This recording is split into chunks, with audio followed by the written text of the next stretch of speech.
Filming a melodramatic romance series, I accidentally slipped the Prop A fake tumor diagnosis into my bag. Later, during dinner, Raymond Scott, who was only my husband on paper, suddenly asked, "How much time do you have left?" Thinking he was referring to our one-year marriage contract, I replied casually, "Not long, probably just 2 months." Raymond fell silent. 3 months later, I went abroad for a work trip. When I returned, I heard that Raymond had been frantically searching every corner of the city for his deceased wife. They said he was determined, if she's alive, I must see her. If she's dead, I must find her body. I had just ordered a large pizza and was ready to indulge. Out of nowhere, Raymond, who I hadn't seen in months, appeared and sat down across from me. Startled, I glanced up at him. In the year plus we'd been married, we rarely saw each other. Raymond had always been distant, cold even. Sharing a meal together? Almost unheard of. His assistant had once put it bluntly.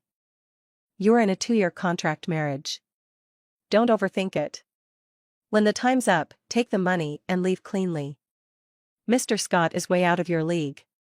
Sitting there, Raymond radiated the aloof elegance of someone accustomed to being the center of attention. He exuded the kind of effortless arrogance that only someone of his status could carry.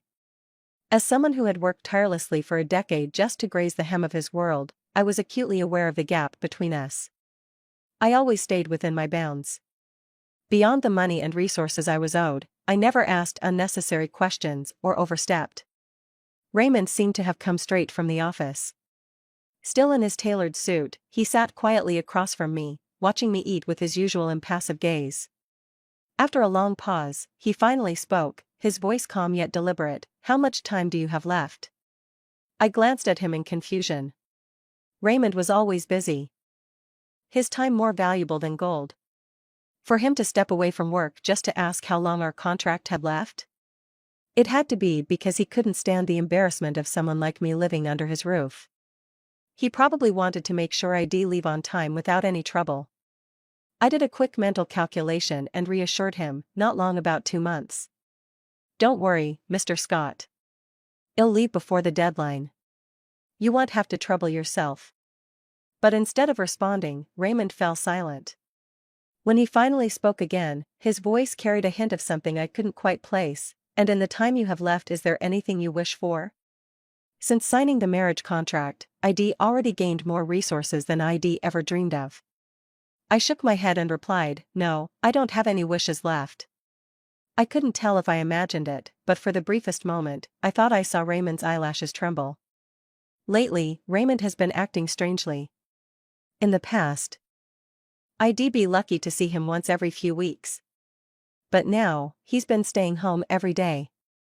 This morning, as I finished replying to my agent's messages, I looked up to find Raymond sitting in the living room, quietly watching me.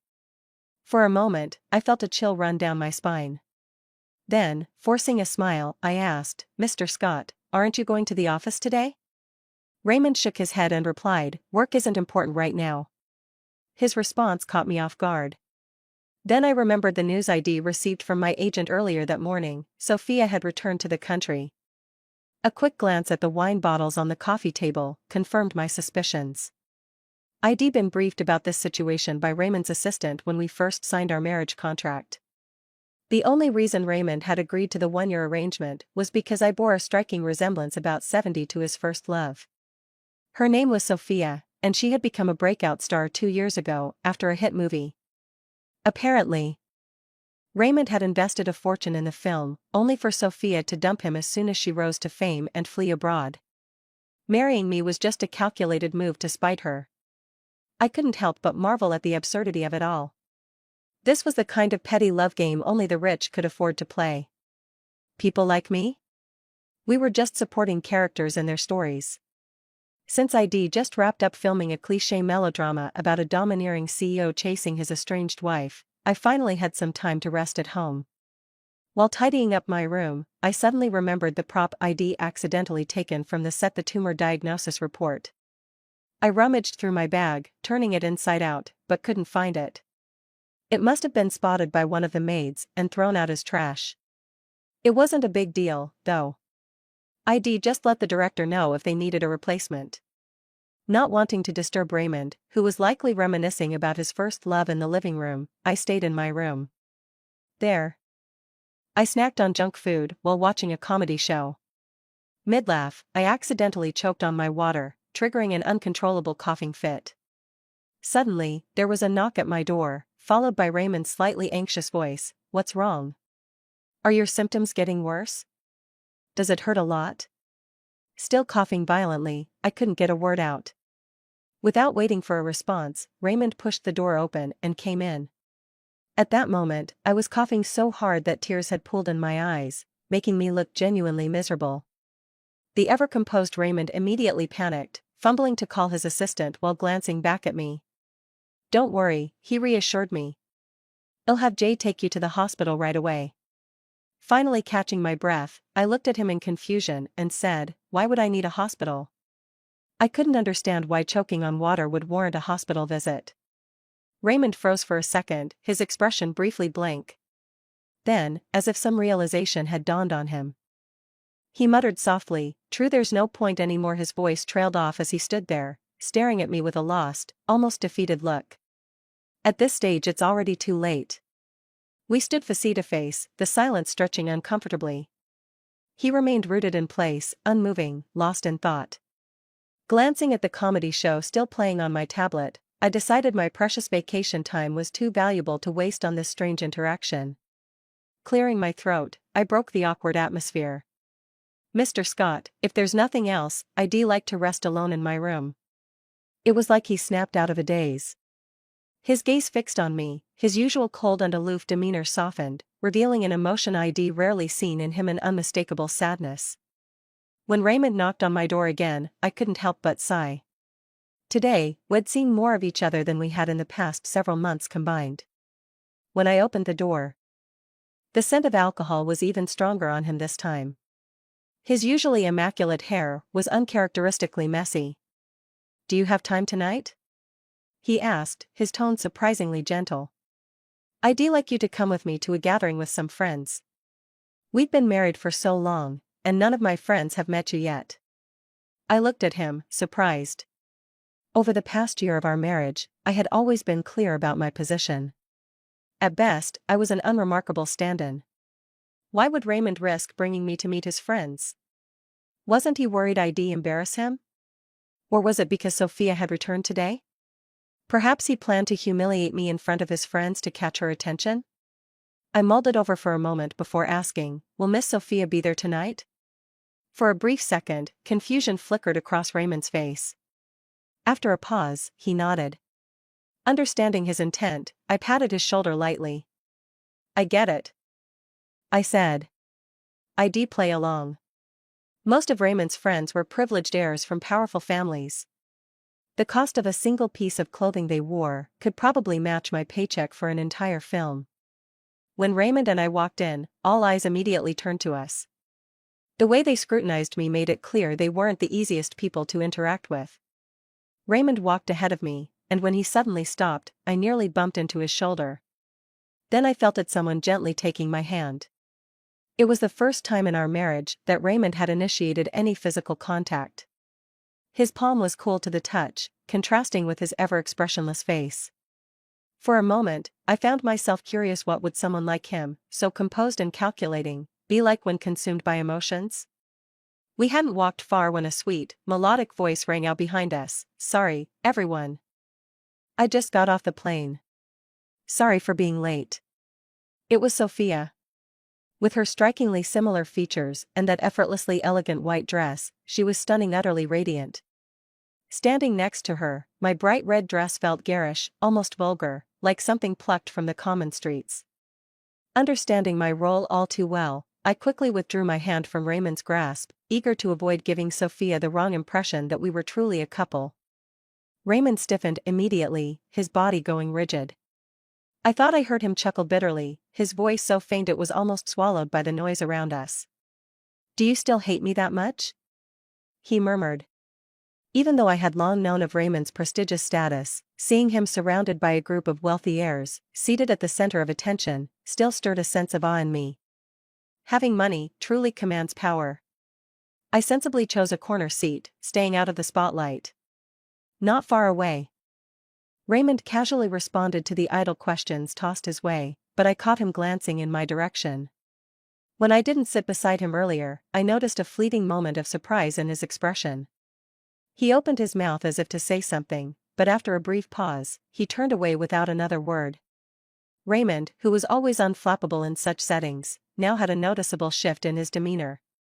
His features were cold, his movements deliberate as he sipped his wine, his entire being radiating a frosty air. I instinctively glanced at Sophia. Maybe no one else noticed, but I had been keeping an eye on her and Raymond.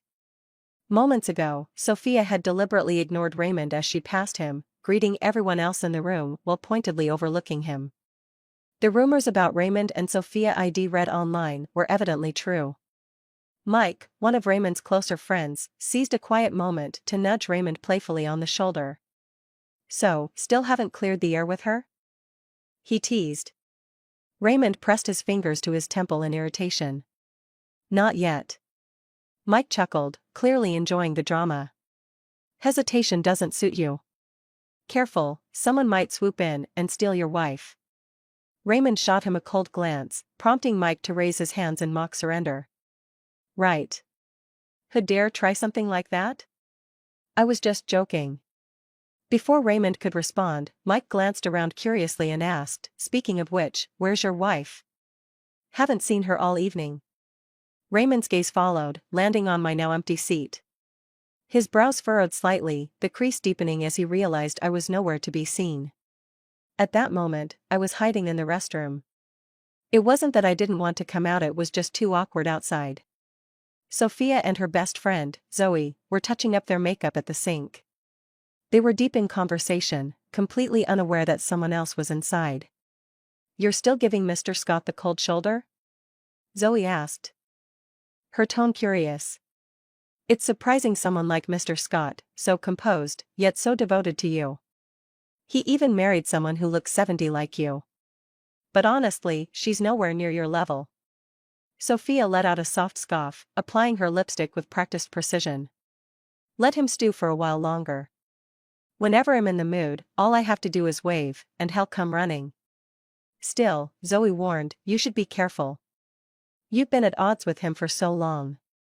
What if he finally moves on? Where would you find someone as loyal and as rich as Mr. Scott?" Sophia cut her off impatiently. "Impossible.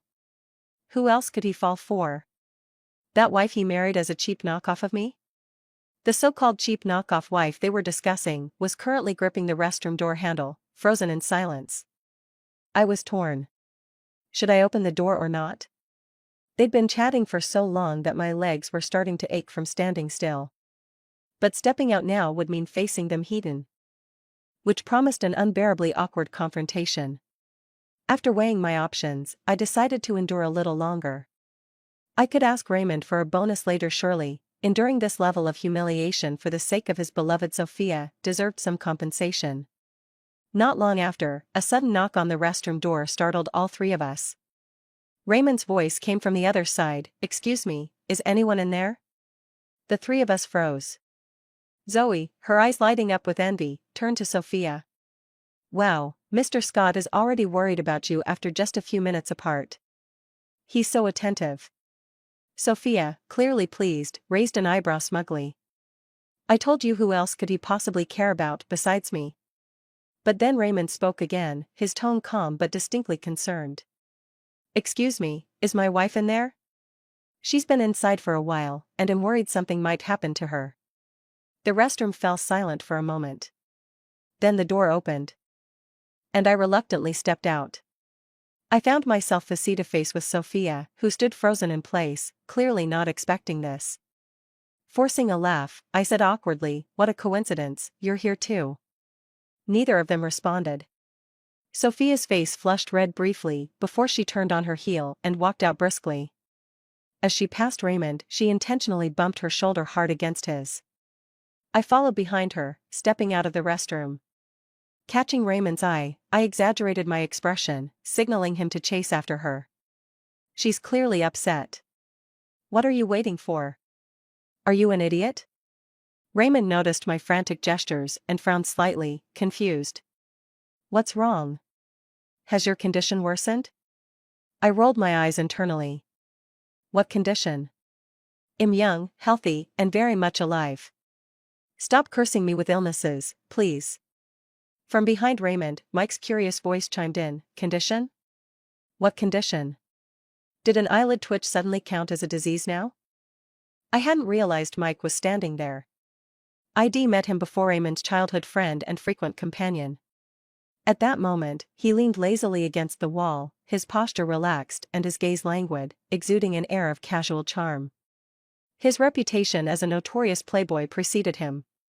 Today, had brought a particularly interesting girlfriend to the gathering. She sat next to me earlier, a college student, dressed plainly in jeans and a sweatshirt, standing out amidst the extravagantly dressed crowd. She seemed innocent and nervous, which made it all the easier for me to trick her into drinking. Internally, I couldn't help but sneer at Mike. What a scumbag. Raymond, however, didn't offer much explanation. He simply replied to Mike in a detached tone, "You wouldn't understand." He then turned his gaze back to me. To be honest, I didn't understand what Raymond was talking about either. But as his contract wife, I knew better than to ask unnecessary questions. When we returned to the private room, a crowd had gathered around Sophia. Seeing Raymond enter, Zoe raised her voice intentionally. "Sophia, stop crying.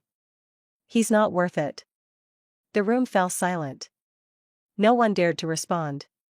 Nobody wanted to risk offending Raymond. When Zoe noticed the awkward pause, she raised her voice again, saying, "Even if you two are fighting, does he really need to make you this upset? He knows how much you value your pride." Before anyone could respond, a timid voice interjected, "But I thought Mr. Scott's wife is Alicia, not Sophia. Isn't it inappropriate to say that?" I froze, startled by the unexpected defense. Following the voice, I saw Mike's quiet girlfriend, Connie, gripping her wine glass nervously but standing up for me nonetheless. Zoe's expression immediately darkened. She opened her mouth to retort, but before she could say a word, Mike lazily slung his arm around Connie's shoulder and drawled, "Exactly. His wife is right here. What kind of drama are you trying to stir up?" I was stunned. I instinctively turned to Raymond, whose icy gaze was fixed on Zoe and Sophia. After a long, tense silence, he finally spoke, his tone cold and unyielding. "Where's security? If they keep causing trouble, escort them out." The shock wasn't just mine. Even Sophia, her eyes red-rimmed, looked up at Raymond in disbelief. The party ended on that sour note. As the guests dispersed, only Raymond, Mike, Connie, and I remained in the room, left awkwardly staring at one another. Mike still had his arm around Connie, who squirmed uncomfortably. She pushed against his hand, and when that failed, she whispered, "You promised to pay me. I'm only pretending to be your girlfriend for your parents. Don't take it too far." Her words made me glance at them curiously. Raymond also shot Mike a questioning look. "You're taking a girlfriend to meet your parents?" Mike, ever the playboy, had always been nonchalant about relationships. Cold and detached, he floated effortlessly from one fling to the next, but never brought anyone home. As he often said, introducing someone to his parents was far too serious for his intentions. But here he was. Mike cleared his throat loudly, signaling for Raymond not to expose him. "Yeah, my parents have been pestering me to bring someone home. I couldn't take it anymore, so when I met her and found out she needed money, I offered her $30,000 to pretend to be my girlfriend for the visit." That excuse, ridiculous as it was, rolled off his tongue effortlessly. I shot him a disdainful look, my expression practically dripping with contempt. He might as well have been a wild beast in human clothing. As Raymond pulled me into his car, I sighed, glancing out the window at Connie. It wasn't that I didn't want to help her. But Connie and I were strangers. And speaking up earlier was already the most I could do. I couldn't afford to offend both Mike and Raymond for her sake. Still, I couldn't help but feel a pang of pity.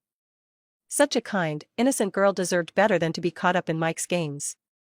Back at home, I had just locked the door when I turned around and nearly collided with Raymond, who was standing still in the dimly lit entryway. The living room lights were off, and the air felt heavy. Raymond seemed in a foul mood tonight. Usually, he was disciplined and reserved, rarely indulging in smoking or drinking. But now, standing so close to me, the faint scent of his cologne mixed with the sharp tang of tobacco, enveloping me completely. I froze. Any movement felt dangerous. My heart was already racing, the proximity unsettling. After a long silence, Raymond finally spoke, his voice carrying a slightly hoarse edge. "Alicia, I need to talk to you." The atmosphere felt increasingly strange. Almost suffocating. I couldn't help but feel tense. "Go ahead," I replied cautiously.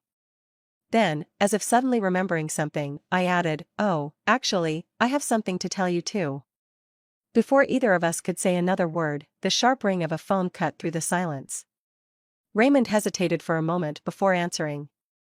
It was his assistant. His expression darkened immediately. "What? A funding shortfall?" Without another word, he grabbed his coat and headed for the door. Just as he stepped out, he paused, turning back to say, "Wait for me. I'll be back soon." Then he was gone, leaving the door to click shut behind him. But for several days, Raymond didn't return. Seeing how busy he was, I decided not to bother him and kept my news to myself. I hadn't told him that I had applied to a theater school abroad to study directing.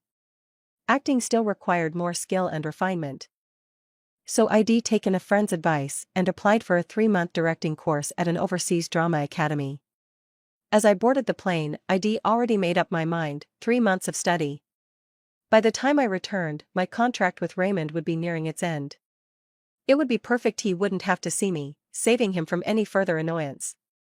I could finalize the divorce and then focus entirely on my career. Once abroad, I changed to an international SIM card, determined to dedicate myself solely to my studies. For 3 months, I threw myself into learning, practically cutting myself off from the outside world. When I finally returned home and swapped back to my original SIM card after landing, my phone immediately buzzed with missed calls and an avalanche of messages. I stood there for a moment, stunned. The only people who knew about my trip were my parents, who lived far away in the countryside, and my closest friend, Sussy. I'd informed my agency and company in advance and had taken formal leave from work. Curious, I opened my phone and logged into my long-neglected social media account, only to see a breaking news headline flash across my screen. Shocking. A heartbreaking love story. Sunayan Group CEO scours the country for his deceased wife, desperate to see her one last time. I read the sentence over and over again, each word sinking in deeper. Then I stood there, utterly bewildered. I knew that the CEO of Sunayan Group was Raymond, there was no mistaking that. But what I couldn't figure out was whether I'd misinterpreted the headline or if Raymond had somehow married someone else during my absence. This so-called deceased wife, who on earth was it referring to? When I returned to Raymond's villa, the house was eerily quiet. Everything was exactly as I had left it 3 months ago. Even the juice I'd forgotten to finish was still sitting on the table, untouched. I fell silent. 3 months. That juice had to have fermented by now. My room, however, had been locked. I couldn't get in to retrieve my luggage, all my belongings were inside. Frustrated, I walked to the sofa and sat down, taking in the mess around me. The living room was littered with empty bottles and cigarette butts. It seemed like the maids hadn't been called in for months. Reluctantly, I began cleaning, deciding to tidy up the house one last time before the contract ended. Just as I got started, the door opened. Raymond walked in. It was only 2 in the afternoon. Raymond, a notorious workaholic, was usually in meetings at this hour. But today, he was without a tie, dressed casually in loungewear. His eyes were bloodshot, dark stubble shadowed his jaw, and his overall appearance was disheveled. Raymond was known for his immaculate appearance, sharp suits, slender waist, long legs, always exuding a sense of aloof elegance. Now he looked so worn down that I almost wondered if his company had gone bankrupt. He shrugged off his coat and, lifting his head, immediately locked eyes with me on the sofa. He froze. Then, after a moment, he rubbed his eyes wearily, letting out a bitter laugh. I must really be losing it. I haven't been sleeping well, I'm even hallucinating now. I couldn't help rolling my eyes. What hallucination? I'm alive and well, I replied flatly. Raymond stopped abruptly. He opened his eyes wide, staring at me as if I'd just risen from the dead. After a long pause, he stepped forward in a few quick strides, grabbed an unfinished beer from the table, and downed it in one go. Then he came straight to me. Standing right in front of me, he stared intensely, his Adam's apple bobbing. The overpowering smell of alcohol made it clear he wasn't entirely sober. Sensing trouble, I started to inch away, but Raymond suddenly gripped my chin. His movements harsh and almost desperate, before pressing his lips hard against mine. One arm held me tightly, while the other slid beneath my shirt. His fingers, calloused from years of handling documents, scratched against my skin, the sensation both uncomfortable and startling. Raymond. I tried to push him away, panic rising in my voice. I'm not dead. Stop at the sound of my voice, he paused, lifting his head to look at me. His bloodshot eyes were terrifyingly red. Then he shut them tightly, his voice breaking with exhaustion and despair. Even if this is just a dream, I don't care. If I can see you in my dreams, I'll stay asleep as long as I can. This is exactly why I hate dealing with drunk people. Raymond's movements grew more frantic, as if he feared I would vanish again. Exhausted and overwhelmed, I finally gave up resisting. But just as I loosened my grip, Raymond collapsed onto me, his eyes closing completely. Panicked, I checked his breathing. Thankfully, he was just asleep, probably from sheer exhaustion. I sat there, utterly drained and bewildered. What on earth had gotten into him? When I called the maid to clean the house, her response over the phone was filled with panic. Okay, I'll come right away. I paused for half a second before explaining. Did Raymond tell you I'd died? I'm alive and well. The maid's voice grew even more frantic. Okay, I'll come right away, right away. By 8 p.m., the maid still hadn't shown up. Raymond was still asleep. My room was still locked. And I had spent hours calling everyone I could think of, trying to piece together what had happened. After much back and forth, I finally understood. The maid had found a tumor diagnosis in the house, one that was actually a prop from a previous filming project, and shown it to Raymond, telling him I had a terminal illness. I was speechless. I thought back to that missing prop. The tumor report ID accidentally taken from the set and then misplaced. It had ended up in Raymond's hands. Memories of Raymond's earlier questions resurfaced, and in an instant, everything became clear. When he asked how much time I had left, he wasn't talking about the contract's remaining duration. He thought he was asking how many days I had left to live. And I had told him 3 months. Thankfully, had only recently begun running missing person ads on the media. If I'd returned even a week later, I might walked straight into my own memorial service. Raymond finally woke up around 11 p.m. He opened his eyes and stared at me blankly for a few moments, before rubbing his temples. When he looked at me again, his gaze seemed distant, as if still trying to process my presence. Awkwardly, I smiled and greeted him. Hi, Mr. Scott. You're finally awake. Raymond nodded silently. I decided to cut straight to the point. I'm not dead, I said. I'm perfectly fine. I just went abroad for a 3-month course. I wanted to tell you before I left, but you were busy with work, so I didn't want to disturb you. Oh, and that tumor report? It's just a prop from a film shoot. Nothing more. Raymond froze for a few seconds. His eyelashes trembled before he finally spoke, his voice slightly hoarse. A prop? You're saying it was just a prop? I took a deep breath. Yes, I accidentally brought it home. The room fell into an uneasy silence. After a while, Raymond's voice, still low and raspy, broke through. So you're not sick? Of course not. His Adam's apple bobbed as he swallowed. Then his eyes darted to my lips, his brows furrowing slightly. Then why are your lips so swollen? Did something happen while you were abroad? Fearing another misunderstanding that might rival him planning my memorial, I quickly interrupted.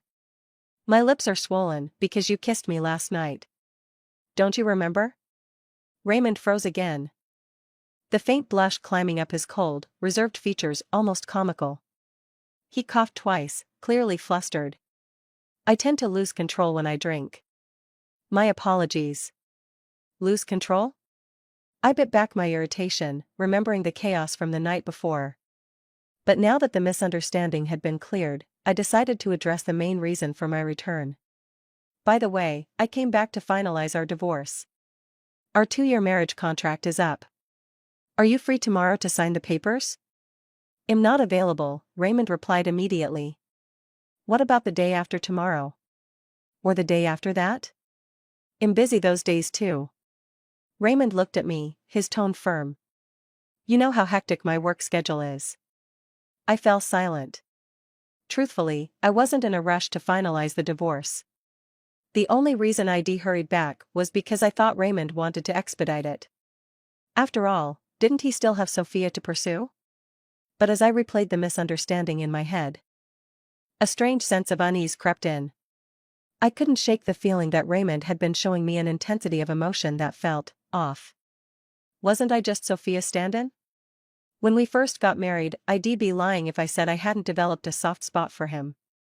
After all, Raymond was the type of man whose face alone could make a girl's heart flutter. Spending over a year with him, even the coldest of hearts might start to warm. But I had quickly reminded myself again and again that Raymond and I came from completely different worlds. He already had someone he couldn't forget. I could allow myself to like anyone else, but not him. Not in a way that made me look pitiful or small. So, I had forced myself to stay detached. I never asked about his life. I cut off any feelings that dared to sprout. Now, I wasn't sure if the emotions Raymond was showing me stemmed from a year of familiarity under the contract or if he was simply confusing me with Sophia. Either way, I couldn't accept it. So I gave him a polite, distant smile and said, "Then you pick a time. Let's get the divorce paperwork sorted out quickly. I won't bother you these next few days. I'll find a place to stay on my own in the meantime." The next time I saw Sophia, it was because she had come to the house specifically to see me. She gave me a once-over, then took a confident sip of her coffee before speaking slowly. "Do you know why Raymond married you?"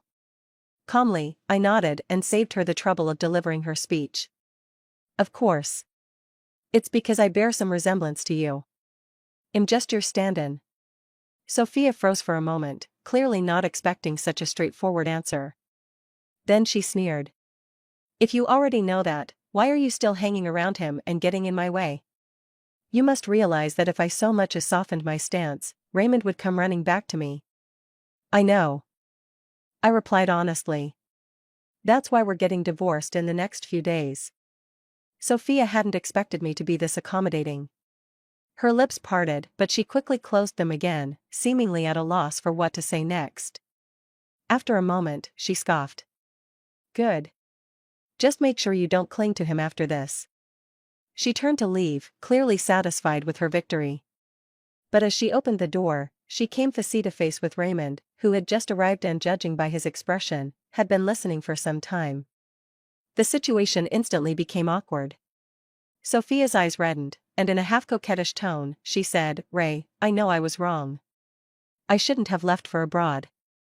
Just come back to me, and I promise I won't run off again, okay?" Raymond frowned and took a deliberate step back. "Miss Sophia, please watch your words. Don't say things that might lead to misunderstandings." Sophia blinked, stunned. She was clearly unused to being rejected so bluntly. Her pride flared, and she snapped. "What do you mean, Raymond? I've already admitted my mistake. What else do you want from me?" Raymond remained calm, his gaze steady as he replied, "What do I want? That's my question for you. What exactly do you want from me?" I stood there, dumbfounded, sensing the juicy scent of a major scandal. Raymond continued, his voice colder now. "You've been dragging my name through the mud for publicity, deliberately creating rumors to boost your own popularity. I've let it slide out of courtesy, but what more do you want?" Then, as if remembering something, he turned to me, catching me mid-gossip. "You're just going to stand there and watch?" he said, raising an eyebrow. "The last time I tried to talk to you, you left before I could finish. Let's settle everything today." After hearing Raymond's words, I realized I had just stumbled into an incredible gossip. The movie that launched Sophia's career had been struggling financially. And the producer had disappeared halfway through.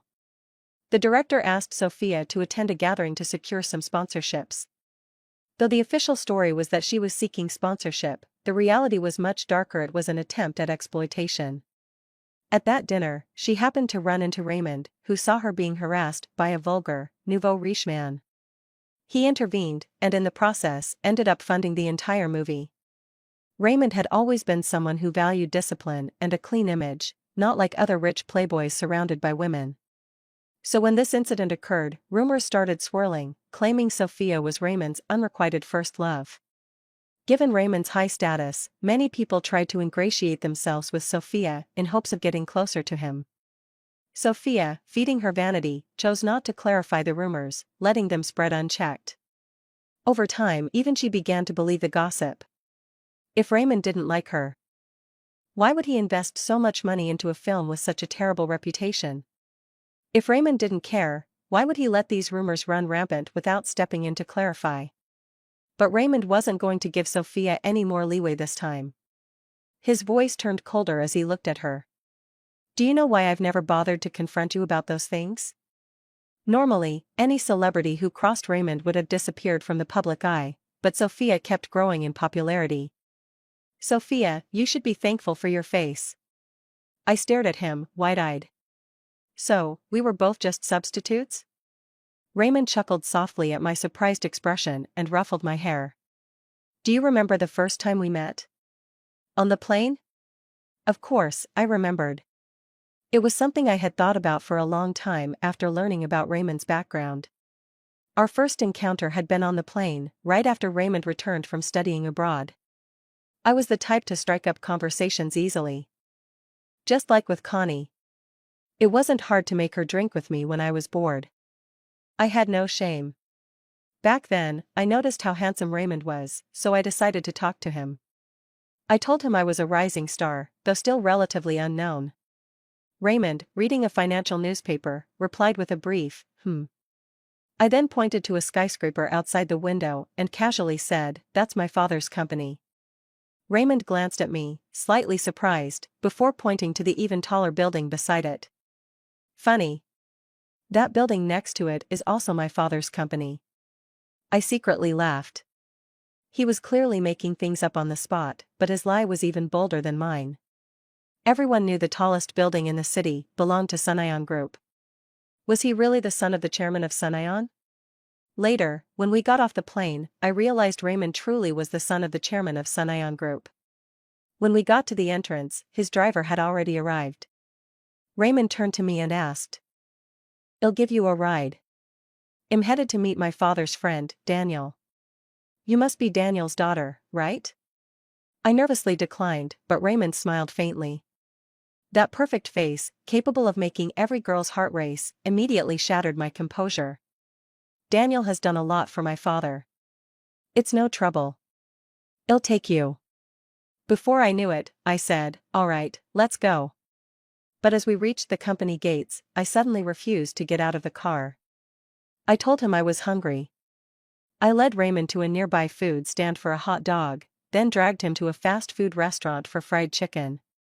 Raymond, clearly unfamiliar with this kind of food, ate gracefully, using a knife and fork to slice the chicken breast, and I couldn't help but stare in disbelief. Later, he thanked me. "Thanks for showing me such delicious food." I smiled at him. See? Good food can lift your spirits, especially fried chicken. Raymond smiled faintly. It really did make me feel a bit better. Now, shall we go meet Daniel? I hesitated for a moment before replying, "Wait, I'm still a bit hungry. How about we grab some tea?" After finishing the afternoon tea, as I'd expected, the day had turned dark. I turned to Raymond with a regretful look. "Oh, it's too late now. Let's meet my father another day. How about we catch a movie instead?" Raymond hesitated for a long time before nodding. I later found out that the day I met Raymond was just 2 weeks after his parents and brother had passed away. He had been unwilling to take over his father's company, and in a fit of anger, he missed the last call from his family before their car accident. They had planned a surprise visit to Raymond in Mexico, but on the way there, they were in a fatal crash. The last call they made to Raymond rang for a long time, but no one answered. When Raymond returned to hometown, he had intended to see the last important people in his life before ending it all. But then he met me. I clung to him from dawn until dusk. By some twist of fate, Raymond, who had always eaten the finest foods, found enjoyment in something as simple as a hot dog from a street vendor. For the first time in a while, he forgot his nightmares and the pain of losing his loved ones. He thought to himself that he still had so much to experience, to explore, and to try. And so, he decided it wasn't time for his life to end. For a long time after, I didn't see Raymond again. I focused on my acting career, even though every project I worked on turned out to be a disaster. The next time I heard news of Raymond was through the media. He became the CEO of Sun Ion Group at a young age, taking back his father's shares, and then the rumors about him and Sophia surfaced. I ran into him a few more times at social gatherings. He sat at the center of the room, surrounded by people. I sat at the farthest corner with the director. Then, suddenly, Raymond reached out to me, saying he wanted to sign a 2-year marriage contract. He offered me $6 million up front and promised $8 million after. It seemed like a dream come true, so I checked with his assistant just to be sure. His assistant, aware of the rumors with Sophia, told me not to overthink it. Raymond was just with me because I resembled Sophia. I didn't feel disappointed. After all, I had only met Raymond once. How could someone like him ever care about me? When we first got married, I couldn't help but have some hope, especially after seeing how handsome he was. But Raymond remained distant and cold towards me. Gradually, I stopped holding on to any expectations. I realized that our marriage was nothing more than a transaction. After hearing the truth from Raymond, I placed my hand on my chest. It felt like my heart was beating a little too fast. I figured it might just be from the rush of emotions. Then, belatedly, I asked Raymond, "So, does that mean you fell for me at first sight?" Raymond was silent for a moment before denying it. "Not exactly." I felt a bit disappointed. "All right," he continued, explaining further. "At first, I only signed the marriage contract because I wanted to experience everything I hadn't before my life ended. I chose you because you were interesting, and I hadn't really been in a relationship before. I thought that after 2 years, I would get bored. But then..." His voice trailed off as he seemed to realize something. "Then I started to care more than I expected. It wasn't until I found out that you only had 2 months left that I realized some feelings only reveal themselves when the storm hits. What I felt wasn't just habitual companionship, it was a realization of how much I cared. After the thought of losing you made me finally see the depth of my feelings." I looked at Raymond in disbelief. "Then why didn't you say anything earlier? Why drag all this confusion out? You should have cleared it up sooner." Raymond, now clearly uncomfortable, cleared his throat. "I always thought you hated me. Mike told me later that signing that contract with you was wrong, that it might made you think I saw you as an object, not respecting you. And you've always seemed to avoid me, always trying to distance yourself, like at that dinner party. Didn't you refuse to even sit with me?" I fell silent, reflecting on his words. I started questioning my own morals. If I'm being honest, when I first learned that the marriage contract would bring me over $1 million, all I could think about was the thrill of suddenly becoming rich, not about respect. After a long pause, I looked at Raymond and said, "Tell Mike that he was overthinking it. If something like this happens again, don't forget to contact me." Raymond raised an eyebrow, clearly surprised. "Contact you again?" I laughed awkwardly. I was just joking. Sophia, who had been silent all this time, stared at Raymond, her face frozen in shock. After a long moment, she couldn't hold back anymore and, with tears welling up in her eyes, angrily yelled at Raymond, "Bastard!" before storming out of the room. My luggage was still downstairs. I had planned to pack it up and leave Raymond's house today, but then all this happened unexpectedly. So Raymond, standing in front of the door blocking my way, patiently waited for me to finish speaking. "Are we still getting divorced?" I asked. Raymond looked at me with a hint of amusement. "What do you think?" I thought for a moment, then said, "But you haven't paid the $8 million deposit. If we don't divorce, it'll be at a loss." Raymond laughed in disbelief. "Loss?" If we don't divorce, you could get as many 8 millions as you want. I nodded. Okay then. Raymond, still stunned, repeated my words, okay then? Why does it sound like you're reluctant? I gave him a sly smile. Because I am reluctant. After all, you were originally planning to throw me a memorial service. Later that evening, Mike suddenly showed up at Raymond's house. He brought Connie with him. When he saw me, Mike looked surprised. You're not dead? I could finally stop rolling my eyes at him in secret. You're the one who's dead. While Mike and Raymond discussed something in the living room, I took Connie to the bedroom to chat. When the conversation turned to Mike, I hesitated for a moment before warning her. You're still young. Be careful not to get tricked in relationships. Connie smiled knowingly. I know what you're trying to say. I know all about Mike. No? I asked, surprised. Connie nodded. I know he's a jerk, and I know he's using me to pretend I'm his girlfriend. But she looked at me with bright, pure eyes, as if there were stars in them. Love is something you can't control. People have to learn their lessons. Don't worry, I'm prepared for it. I didn't say anything more, just patted her shoulder. Connie was sweet, always brave enough to love freely and honestly. Just as she said, everyone needs to learn their own lessons. We all have the right to choose, whether good or bad, and others can't interfere. Later, when Mike stayed for dinner, I shot him a scornful look and asked, don't you have your own place? Now, seeing Mike felt like staring at a beast, and my tone was sharp. Mike, looking innocent as always, responded. Don't you know what day it is? I looked at Raymond, puzzled. He pointed to the calendar nearby. After coming back from abroad and everything that had happened, I had almost forgotten it was New Year's Eve. Mike shrugged. Since the incident, he always spent New Year's at my place. This year, he didn't come, so I came to be with him. Is that so wrong?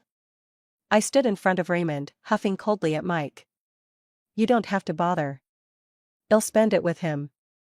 As I was about to argue further, Connie and Raymond hurriedly intervened, trying to calm us down. Outside, the clock struck midnight, ringing through every corner of the city.